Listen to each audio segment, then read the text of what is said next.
मेरे प्यारे दोस्तों, मित्रों और साथियों, सादर नमस्कार।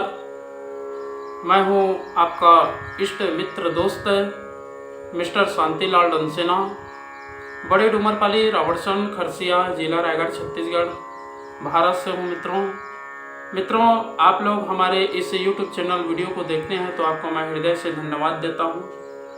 अगर पहली बार देख रहे हैं तो आपसे निवेदन करता हूं, इसको सब्सक्राइब जरूर कर दें और बेल आइकन का जो घंटी है उसको भी क्लिक कर दें तथा ऑल ऑप्शन का चयन करना होगा। शुरू से अंत तक जरूर देखें, सुने, समझें, अनुभव करें और विशेष रूप से मन कहे, उचित लगे, अच्छा लगे तो एक लाइक आप हमें ज़रूर दें और इष्ट मित्रों के पास भी शेयर कर दें ताकि सद्विचार, सुविचार जन जन तक, लोगों तक पहुंच सके और विचार परिवर्तन हो सके।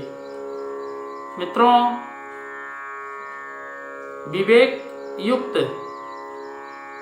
दूरदर्शी बुद्धिमत्ता ही जीवन की उपयोगिता है और वही श्रेयस्कर है यदि हम विवेक से काम लें, अपने सूक्ष्म जगत का परिशोधन करें और विवेक से दूरदर्शिता भी सोचें।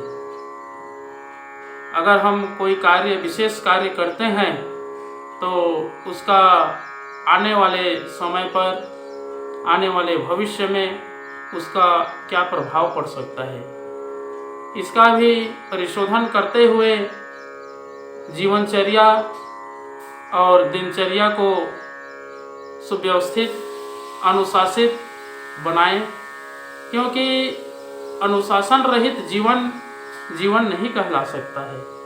अगर हम समय का सदुपयोग करना चाहते हैं तो विवेक के साथ में दूरदर्शी होकर के अपना जीवन का अनुसंधान करें और भविष्य का भी निर्माण करें। हमें चंचल मन से बचनी चाहिए और स्थिरता को सिरोधार्य करना चाहिए। अगर हमारे मन चंचल प्रवृत्ति के हैं तो हमेशा उथल पुथल होता रहेगा और जीवन में जो आवश्यक चीज़ें हैं उसको प्राप्त ना करके अनर्गल वस्तुओं में समय व्यतीत होगा और जीवन भटकता रह जाएगा। अगर हम विवेक से काम लेते हैं, बुद्धि से काम करते हैं, तभी सफलता सन्निहित है और जीवन को उत्कृष्ट दिशा की ओर अग्रसर करने के लिए श्रेष्ठ विचारों का होना बहुत अत्यंत आवश्यक है। अगर हम विवेक से, बुद्धि से दूरदर्शी होकर के चलेंगे, भविष्य को अनुभव करते हुए जीवन रूपी समय, वर्तमान का सदुपयोग करेंगे तो अच्छा भविष्य का निर्माण होगा और आने वाले जो समय होते हैं वो सकारात्मक रूप में जीवन को परिपूर्ण रूप से पोषित करता हुआ समय चला जाएगा। मित्रों, अगर हम जीवन के बहुमूल्य क्षण का सही ढंग से उपयोग करते हैं और दुष्प्रवृत्ति के दुष्परिणामों को अनुभव करने के उपरांत हमें जो कार्य करना चाहिए, अगर उसका अगाध रूप में प्रयत्न करते रहते हैं तो जीवन एक पुष्प की तरह है, पल्लवित, पुष्पित, सुगंधित और श्रेष्ठ बन जाती है। हम फूल के समान यदि सुगंध दूसरे के वातावरण में देना चाहते हैं तो फिर जीवन को पुष्प के समान पल्लवित करना पड़ेगा, फूल के समान खिलना पड़ेगा और हमेशा प्रसन्न रहना पड़ेगा। तभी विवेक जो है दूरदर्शिता हो सकती है और वहीं से बुद्धि को श्रेय मार्ग पथ पर चलने का एक अवसर मिलता है। मित्रों, फूल कितना पवित्र होता है। कीचड़ में गंदे जगह में भी रह करके कमल अपनी शौर्य को, अपनी जो अवलंबित धारणा है उसको प्रकट करता है, जिसके माध्यम से कीचड़ से भी बाहर हो करके अच्छा सुंदर खिला हुआ दिखाई देता है। पुष्प की तरह हमारा जीवन बने, सबका जीवन समुन्नत ढंग से रीति नीति को अपना करके चलें, तो फिर जीवन बड़ा आनंद आता है और जीवन जीने का जो सौभाग्य होता है वो भी प्राप्त होता है। अगर हम विवेक से काम लेते हैं तभी संभव है।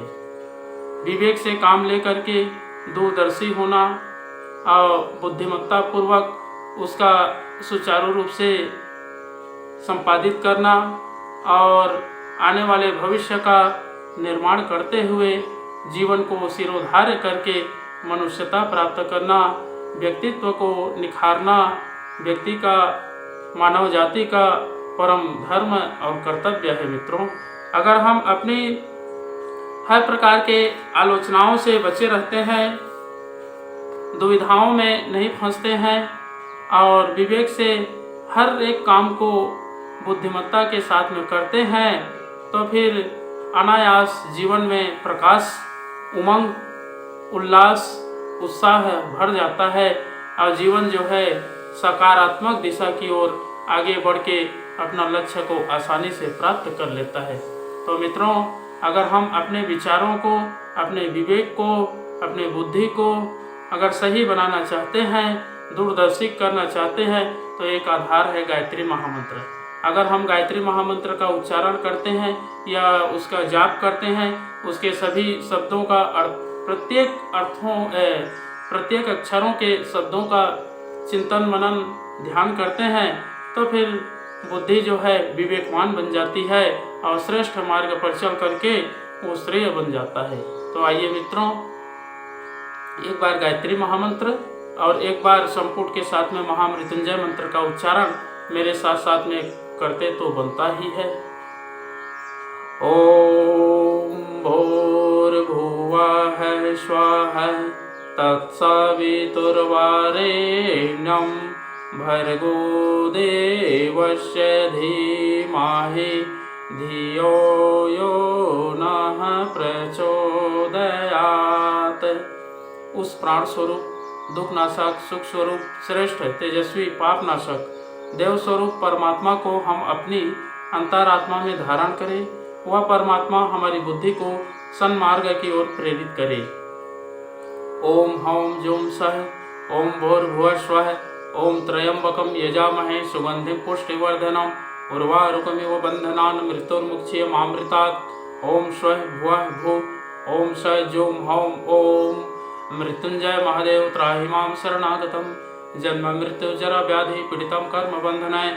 ओम असंभवं संभव कर्तुमुद्यतं प्रचंड झंझावृतिरोध सक्षमं युगस्य निर्माण कृते समुद्यतं परम महाकालमहं नमाम्यहम्।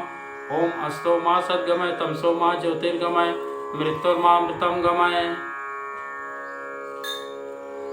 परम पूज्य गुरुदेव, वेद मूर्ति, तपोनिष्ठ, युग दृष्टा, युग प्रवर्तक, युग ऋषि पंडित श्री राम शर्मा आचार्य जी, परम वंदनीय माता जी भगवती देवी शर्मा जी और आद्य माँ गायत्री माता, धरती माता, भारत माता, प्रकृति, पर्यावरण, सूर्यदेव, महाकाल भगवान, सरस्वती माँ, लक्ष्मी माता, सभी ग्रह नक्षत्र, अखिल विश्व ब्रह्मांड के सभी देवी देवताओं के सूक्ष्म संरक्षण में उपस्थित सभी हमारे प्रिय, आत्मीय, आदरणीय, सम्माननीय, परम हितैषी यूट्यूब चैनल के माध्यम से वीडियो देख रहे हैं, सुन रहे हैं, समझ रहे हैं, ऐसे परम देवतुल्य भाइयों, देवी स्वरूपा माताओं, बहनों, आप लोगों को मेरा सत सादर प्रणाम।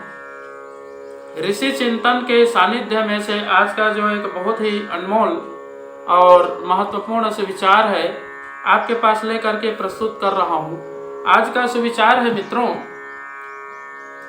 विवेक युक्त दूरदर्शी बुद्धिमत्ता ही श्रेयस्कर है। बड़ा अनमोल और महत्वपूर्ण सुविचार है। हमें चंचल मन की बचकानी बाल प्रवृत्ति नहीं अपनानी चाहिए। अनगढ़ मन का नेतृत्व स्वीकार नहीं करना चाहिए, वरन दूरदर्शी सद्बुद्धि का आश्रय लेना चाहिए और अपने चिंतन को व्यवस्थित बनाने के लिए विवेकशीलता अपनानी चाहिए। दूसरे लोग अनीतिमूलक गतिविधियां अपनाकर भी क्षणिक सफलताएं प्राप्त कर लेते हैं, पर अंत में उस कुमार्गामिता का दुष्परिणाम भी कम नहीं भोगते। किसी भी बुद्धिमान और दूरदर्शी व्यक्ति को यह राह नहीं अपनानी चाहिए।